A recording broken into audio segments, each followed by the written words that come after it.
Hello everyone! Maganda araw po sa atin lahat mga kalingap, mga kasuki.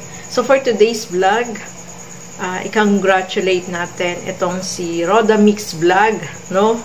Congratulations to Roda Mix Vlog dahil meron na siyang brand new na sasakyan, no? Diba?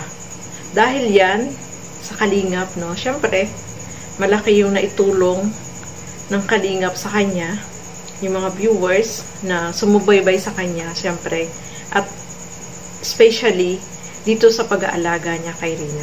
So, bibigyan po natin ng reaction video yan, pero bago natin simulan yan, huwag niyo pong kakalimutang mag-subscribe, Bal Santos Matubang, Kalingap Rob, at Edna Vlogs, at yung aking YouTube channel, Gandang Emmy. Sa mga hindi pa po nakapag-subscribe, please subscribe and please hit the notification bell para lagi po kayong updated sa aking mga ina-upload na mga reaction video. At syempre, supportahan din po natin Roda Mix Vlog. So eto, tara, simulan na po natin. Welcome to my channel.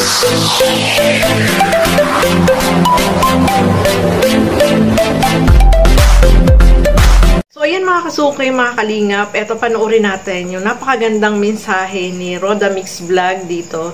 At sobrang nakaka-touch, no? Panoorin po natin, mga kasuki, mga kalingap. Yung ipag-pray kay Lord na sana ibigay yung gano'ng pangalaman. Pero napakarami kong pagsubok na dinaanan bago ko nakuha si Diyos.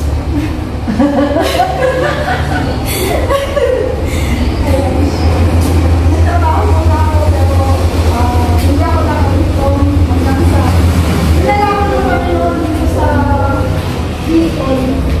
Nagpunta yung charity and vlogger ako, pero hindi naman gano'ng nagagala lang kakapag-vlogger ka.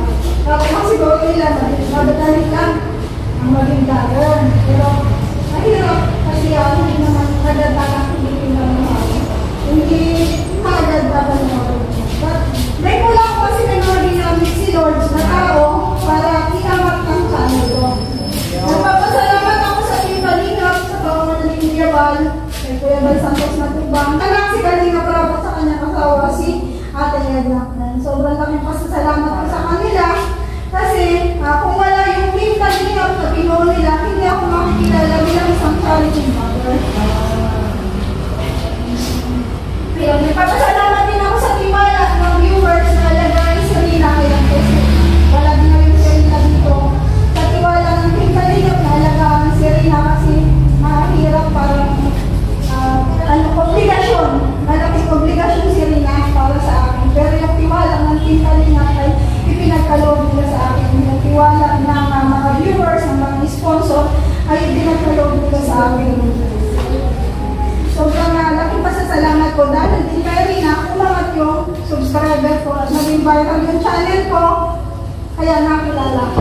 So malaki rin yung ambag ng mga viewers ni Rina kasi sinundan talaga yung kwento ni Rina. Maraming salamat sa Panginoon kasi ginamit din niya si Rina para sa matupad ko, para makuha ko si videos. Ayan, Mga kasuki, mga kalingap, napakaganda nung mensahe ni Roda Mix Vlog, no? Totoo yun na dahil nga sa kalingap, kung naalala ko pa mga kasuki, mga kalingap, itong si Roda Mix Vlog ay pumunta dyan sa Dait, no? Ang kasabay niya pumunta dyan is sila Kenred TV, no? Mga kasuki, mga kalingap. So, dahil dyan na siya nag-stay, no? Diyan na po siya nag-stay. At syempre, hindi naman talaga agad-agad na lumaki yung kanyang channel, no? Mababa lang po yung kanyang mga views noon, mga kasuki, mga kalingap. Nagsimula lang tumaas yung kanyang views simula nung ibinigay sa kanya o pinaalagaan sa kanya si Rina, no? Marami yung nagsuporta at sinuportahan si Roda Mix Vlog. Dahil syempre, nandoon si Rina, is gusto ng mga viewers na i-update kung kumusta na ba si Rina o ganyan, di ba? So, talagang malaki po yung tulong na ibigay, no?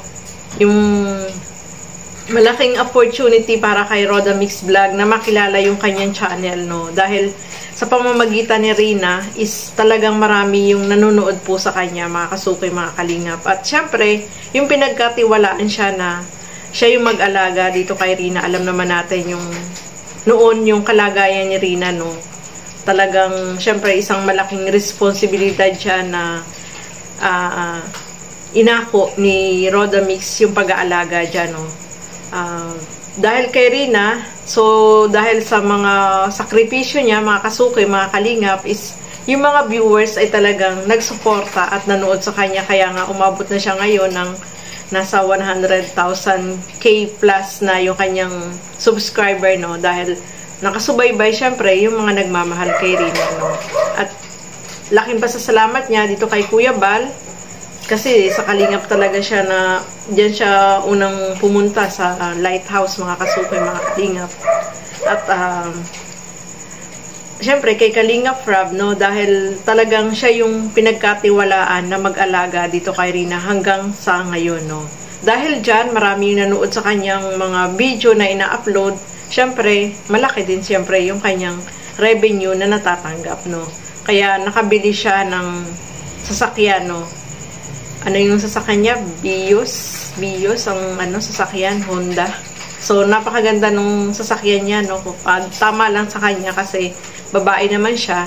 So, tama lang yung kotse na kinuha niya para sa kanya. At kapag magbablog siya, pupunta siya sa mga lugar na pinupuntahan niya, ay yung meron na siyang sarili niyang sasakyan, mga kasuki, mga kalingap, no? So, congratulations kay Roda Mix Vlog, no?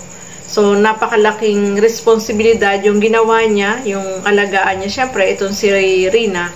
At dahil doon is, yung blessing ay bumalik naman sa kanya, ano. So, nakakatuwa lang po mga kasuki, mga kalingap na yung sa pagtsatsaga ni Roda Mix Vlog sa pag-aalaga kay Rina, ay yan ang naging sukli, no. Nakabili siya ng bagong sasakyan. O, diba? So, sana all. Mapapasana all ka na lang, no. Dahil sa kanyang kabutihan, yun yung balik sa kanya, no, yung pag-aalaga niya kay Rina is maraming blessing, syempre, yung dumarating sa kanya. Especially yung mga viewers na laging nakasubaybay sa kanya, mga kasuki, mga kalingap. Kaya sana all, mapapasana all ka na lang talaga. So, congratulations muli kay Roda Mix Vlog at meron na siyang bagong sasakyan, no. Kung hindi dahil sa kalingap, syempre, sa lahat ng mga viewers at lahat ng mga nanonood na laging nakasubaybay is ito yung naging outcome, nagkaroon ng bagong brand new car, itong si Roda Mix Vlog. So, ayan, maraming salamat po sa inyong panonood at lagi po natin suportahan lahat ng mga kalingap partners, kalingap reactors. So, hanggang dito na lamang po muna. Keep safe everyone. Thank you for watching. Mabuhay po tayong lahat. Bye-bye!